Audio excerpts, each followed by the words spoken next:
from the fire code perspective, and Bill McKinney will be up here a little bit later, I think, speak to the building code. I'm looking at him but in the fire code, we really look at 1 and 2 family dwellings, or the next jump that was logical to us was a rooming house. And when we think about rooming houses, a lot of things we've already heard this morning from Daryl and for Kim is the family and the social like atmosphere and the accountabilities weren't there a lot in the rooming houses. It literally was someone renting a room and staying in the room, and there was you don't know what's going on, who's living sometimes in the bed next to you.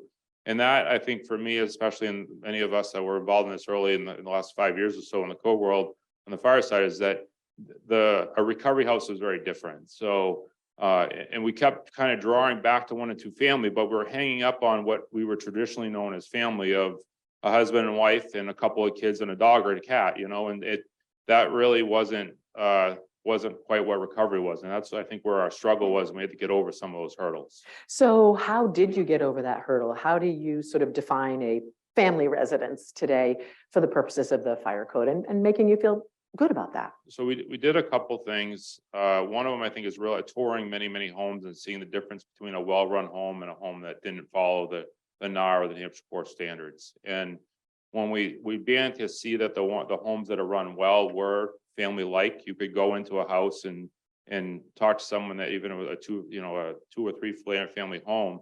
I think the one that hit me the most is one in Manchester, a 3-decker.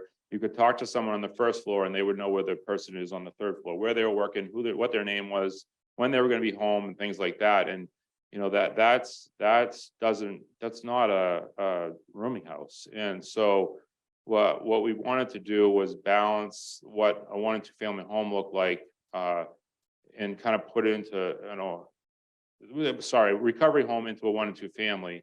So we through education, I think, talking to a lot of people, we also worked in 2021 to get some changes to the statute to have the ability for the fire marshal's office to issue a variance. And I know Kim will kind of not totally comfortable with that concept because it's still a discriminatory nature, we believe, to that. But the real reason we did that was to try to do for consistency, that it would come to my office, we would work with the local fire officials and really try to apply the standards really at our level and help the local communities apply it consistent. And our concern was if that didn't happen at our level, where it would be all over the place. And that's really where it comes down to. So the statute I think is where we came up with and to kind of guide us.